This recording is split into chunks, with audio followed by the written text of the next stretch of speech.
नमस्कार दोस्तों, स्वागत है आपका हमारे इस YouTube चैनल पर। क्या आप जानते हैं कि गौतम बुद्ध जो तर्क और ध्यान के प्रतीक माने जाते हैं, उनके जीवन में भी ऐसे कई चमत्कार घटे थे जो आज भी रहस्य बने हुए हैं। बुद्ध केवल एक संत ही नहीं थे, वे एक ऐसे दिव्य पुरुष थे जिनके संपर्क में आने से लोगों का जीवन बदल गया।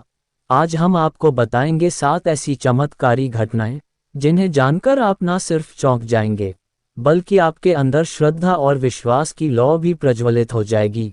गौतम बुद्ध का जीवन एक रहस्य और साधना की यात्रा थी। उनकी शिक्षाएं तर्क और अनुभव पर आधारित थी, लेकिन उनके जीवन में घटने वाली कुछ घटनाएं ऐसी हैं जो विज्ञान से परे लगती हैं। इन चमत्कारों को उनके अनुयायियों और समकालीनों ने अपनी आंखों से देखा और इतिहास में दर्ज किया। आज हम आपको बताएंगे बुद्ध के जीवन से जुड़ी 7 चमत्कारी घटनाएं जो आपको सोचने पर मजबूर कर देंगी कि क्या वास्तव में वह केवल एक इंसान थे। गौतम बुद्ध और बोधिसत्व की विजय की दिव्य कथा। बोधगया का वह पावन क्षण जब सिद्धार्थ गौतम आत्मबोध के अंतिम चरण में थे, वहीं पर घटित हुआ था वह ऐतिहासिक दृश्य जिसे धरती की साक्षी कहा जाता है। ये केवल एक प्रतीकात्मक मुद्रा नहीं थी, बल्कि सत्य, संकल्प और आत्मज्ञान की परम घोषणा थी। पृष्ठभूमि बोधि वृक्ष के नीचे तपस्या। सिद्धार्थ ने वर्षों की कठिन तपस्या और साधना के बाद ये समझ लिया था कि अत्यधिक व्रत या भोग दोनों ही मोक्ष की राह नहीं है। उन्होंने मध्यम मार्ग मिडिल पाथ को अपनाया और बोधगया में एक पीपल वृक्ष के नीचे ध्यान में बैठ गए। उनका संकल्प था, जब तक पूर्ण सत्य का साक्षात्कार न हो, मैं इस आसन को नहीं छोड़ूंगा। माया का आगमन, भ्रम की अंतिम परीक्षा।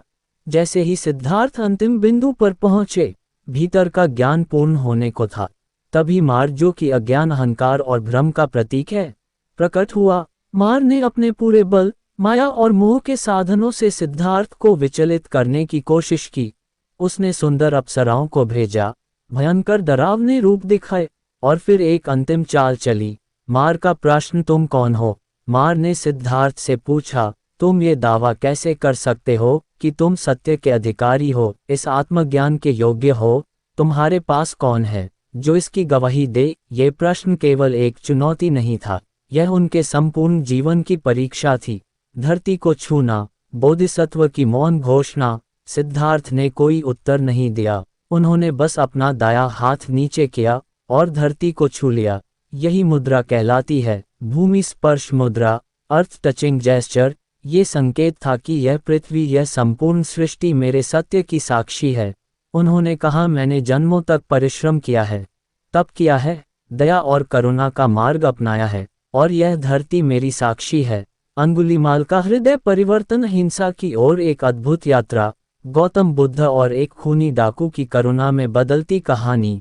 ये कथा न केवल गौतम बुद्ध की करुणा को दर्शाती है, बल्कि यह भी सिद्ध करती है कि कोई व्यक्ति कितना भी पापी क्यों ना हो, परिवर्तन हमेशा संभव है, यदि वह सच्चे मार्गदर्शन और आत्मबोध को प्राप्त कर ले। कौन था अंगुलीमाल? अंगुलीमाल का असली नाम अहिंसक था। वह एक ब्राह्मण कुल में जन्मा था और अत्यंत बुद्धिमान, शिष्ट और परिश्रमी था। उसे तक्षशिला विश्वविद्यालय में भेजा गया, जहां वह विद्या में इतना निपुण हुआ कि उसके गुरु भी उससे प्रभावित थे। लेकिन कुछ षड्यंत्रों और ईर्ष्यालु साथियों के कारण गुरु ने ही उसे एक असंभव कार्य सौंपा। 1000 लोगों की उंगलियां काटकर मेरे पास लाओ। धोखे में आकर अहिंसक ने हत्या करना शुरू किया और प्रत्येक की उंगली काटकर एक माला में पिरोली। इसीलिए उसे कहा गया अंगुलीमाल, उंगलियों की माला पहनने वाला। अब वह पूरे क्षेत्र में आतंक का प्रतीक बन गया था। उसके नाम से लोग कांपने लगे थे। बुद्ध का आगमन, करुणा और साहस का अद्भुत संगम। एक दिन बुद्ध को जहाँ अंगुलीमाल उस क्षेत्र में है, गांव वालों ने उन्हें चिताया, उधर मत जाए, वहां अंगुलीमाल है, वह किसी को नहीं छोड़ता। लेकिन बुद्ध का उत्तर था, अगर मैं डर गया तो संसार को साहस कौन दिखाएगा? बुद्ध शांत मन से उसी मार्ग पर चल पड़े जिस पर अंगुलीमाल मौजूद था। साक्षात्कार, एक हत्यारे और एक महात्मा की भेंट। अंगुलीमाल ने दूर से बुद्ध को देखा, अकेले, शांत, निर्भीक चलते हुए। उसे आश्चर्य हुआ, कोई इस क्षेत्र में अकेला कैसे चल सकता है? उसने बुद्ध के पीछे दौड़ लगाई, परंतु हैरानी की बात यह थी कि बुद्ध धीरे धीरे चलते हुए भी उससे आगे ही रहे। वह जितना तेज भागता बुद्ध उतनी ही शांति से चलते हुए भी उससे आगे निकल जाते। थक कर चकित होकर अंगुलीमाल ने चिल्लाकर कहा, ठहरो सन्यासी, मैं तुम्हें पकड़ नहीं पा रहा। बुद्ध का उत्तर जिसने इतिहास बदल दिया।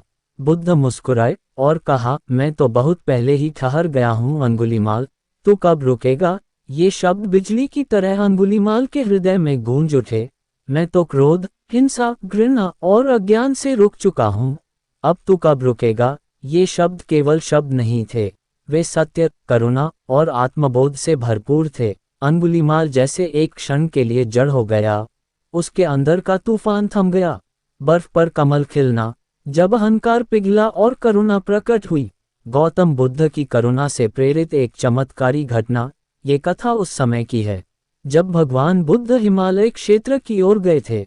ऊंचे पहाड़ों, बर्फ से ढकी वादियों और कठोर जलवायु में कुछ तपस्वी ध्यान और तपस्या में लीन थे। इनमें से एक तपस्वी अपने घोर तप और त्याग पर अत्यधिक गर्व करता था। वह सोचता था, मैंने शरीर को कष्ट देकर बर्फ में वर्षों तप किया है, मुझसे बड़ा ज्ञानी और तपस्वी कोई नहीं।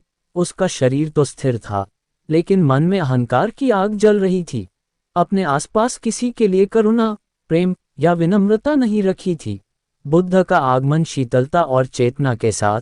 जब बुद्ध वहां पहुंचे, उन्होंने उस तपस्वी को देखा जो बर्फ में बैठा था, लेकिन उसका चेहरा कठोर, निगाहें तीखी और वाणी में अहंकार था।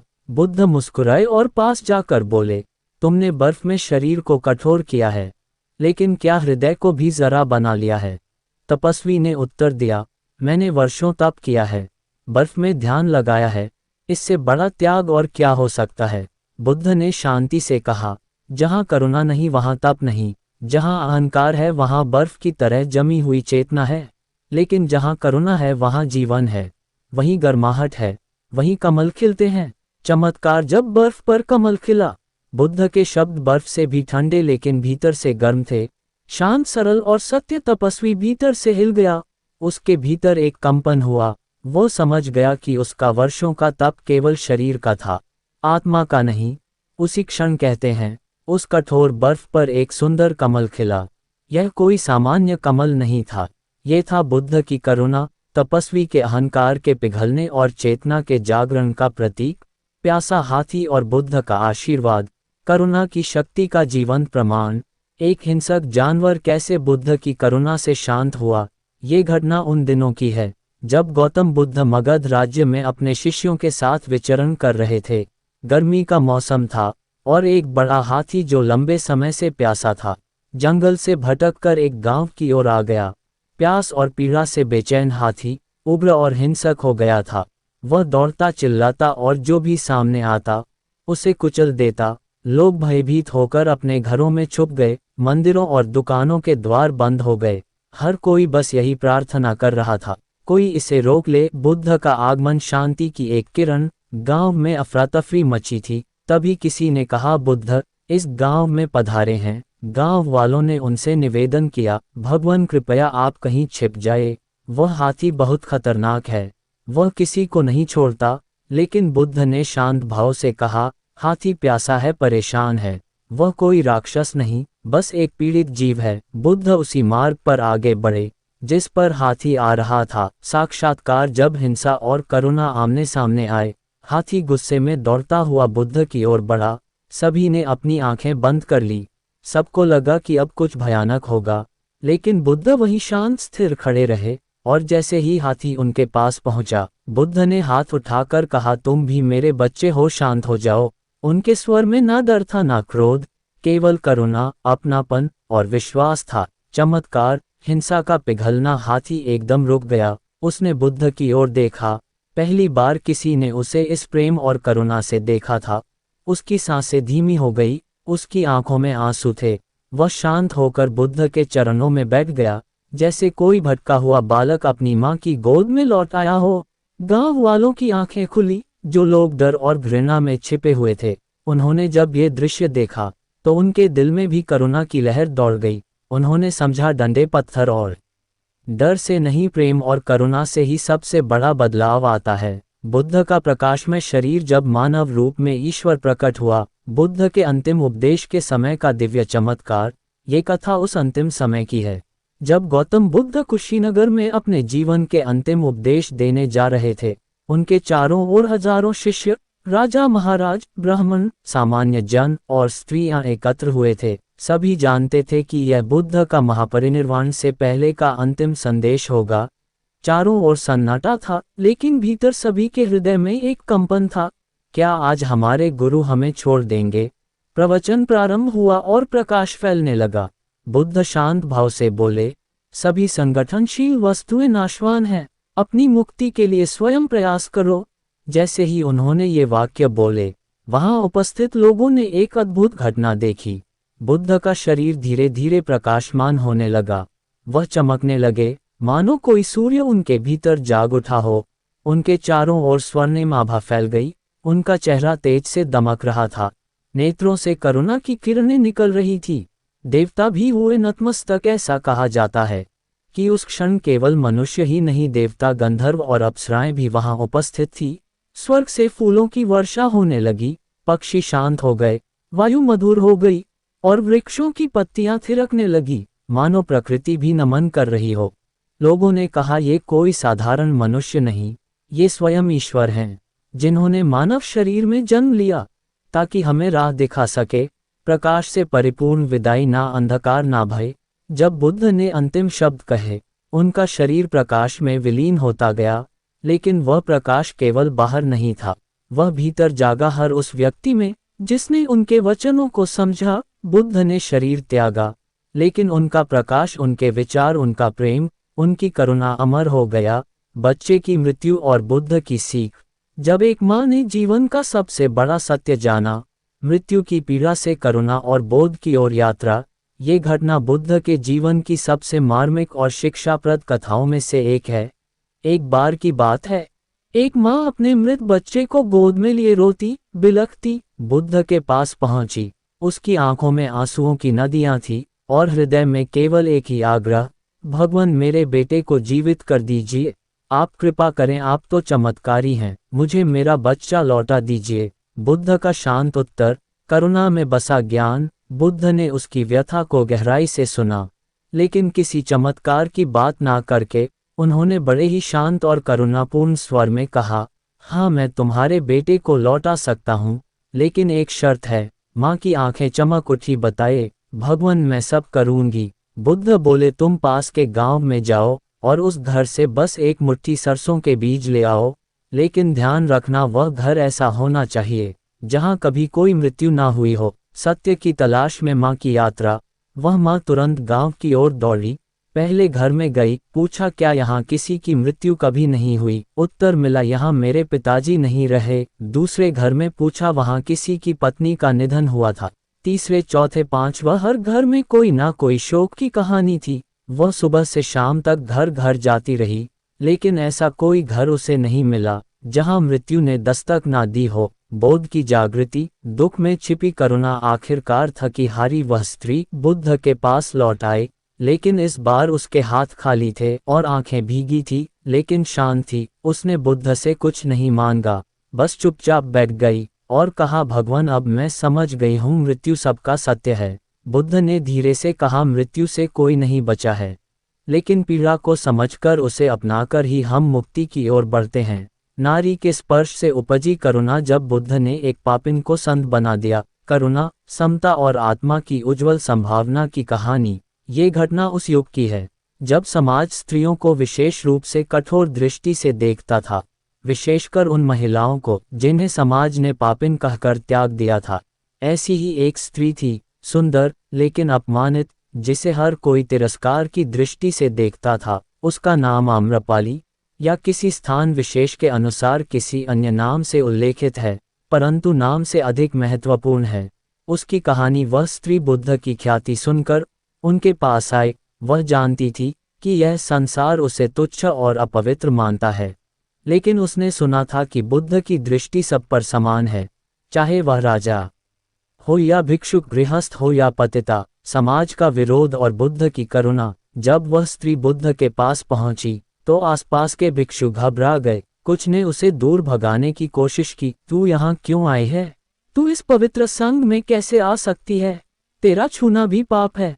तू अछूत है। पर बुद्ध ने सबको रोका। उनका स्वर शांत था, पर उसमें अद्भुत दृढ़ता थी। बुद्ध बोले, एक आत्मा की पवित्रता उसके अतीत से नहीं, उसके वर्तमान संकल्प और भविष्य की दिशा से तय होती है। हर आत्मा में बुद्धत्व छिपा है, बस उसे जागने की आवश्यकता है। बुद्ध का स्पर्श जो आत्मा को बदल दे। बुद्ध ने उस स्त्री की ओर देखा और करुणा से कहा, तुम्हारे भीतर वही प्रकाश है जो मेरे भीतर है। यदि तुम चाहो तो तुम भी उसी दिशा में बढ़ सकती हो। वह स्त्री रो पड़ी। उसे पहली बार किसी ने बिना तिरस्कार, बिना भय और बिना लालच के देखा था। उसके आंसू केवल पश्चाताप के नहीं थे, वे आशा और प्रकाश के आंसू थे। वह बुद्ध के चरणों में बैठ गई और बोली, भगवान, क्या मैं भी इस पथ पर चल सकती हूँ? बुद्ध ने मुस्कुराकर उत्तर दिया, यदि चित्त शुद्ध है तो मार्ग सभी के लिए खुला है। पुनर्जन्म जीवित अवस्था में ही उस दिन से वह स्त्री संघ में दीक्षित हुई। उसने संयम, ध्यान और सेवा का जीवन अपनाया। वह पहले जहां समाज के लिए अपवित्र थी, वहीं अब वह संघ के लिए एक प्रेरणा बन गई। वर्षों बाद वही स्त्री एक संत के रूप में जानी गई, जिसकी वाणी में प्रेम था, जिसकी दृष्टि में करुणा थी और उस जीवन में बुद्धत्व प्रकट हो चुका था। इस कथा का गहरा संदेश, कोई भी व्यक्ति इतना पापी नहीं कि वह परिवर्तन ना कर सके। बुद्धत्व किसी विशेष वर्ग, लिंग या जाति का अधिकार नहीं, ये हर आत्मा की संभाव्यता है। जो समाज त्याग देता है, उसे करुणा अपनाती है, और वही सबसे बड़ा चमत्कार है। अगर इन कहानियों ने आपके दिल को छुआ है और आपको गौतम बुद्ध के दिव्य रूप की झलक मिली है, तो इस वीडियो को लाइक करें, कमेंट में बुद्धं शरणं गच्छामि लिखें और चैनल को सब्सक्राइब करें, ताकि आप और भी प्रेरणादायक कहानियां हो मिस ना करें। आप कौन सी घटना से सबसे ज़्यादा प्रभावित हुए, नीचे कमेंट करें। ऐसे ही और वीडियो के लिए हमें सब्सक्राइब करें, और तब तक देखते रहिए गौतम बुद्ध की ऐसी ही और स्टोरी। आप हमारे चैनल पर जाकर। धन्यवाद।